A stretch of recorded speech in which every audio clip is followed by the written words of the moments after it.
Dito kami nag-dinner sa Bukid Tres. Ito ang place nila.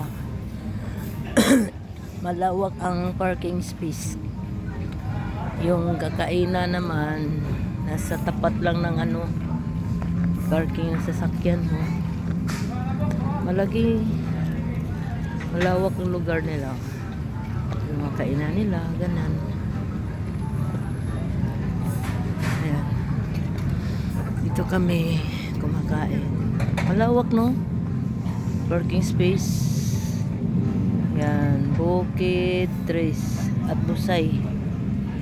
Sa Busay kami. Sasakyan ng anak ko. Andoon ang pamilya ko. Oh. Tapos sila kumain.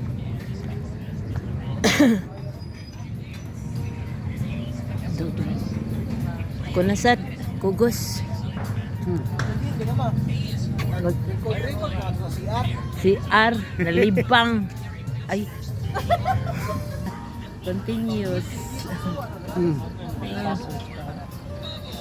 Stop na. 1:30 na to.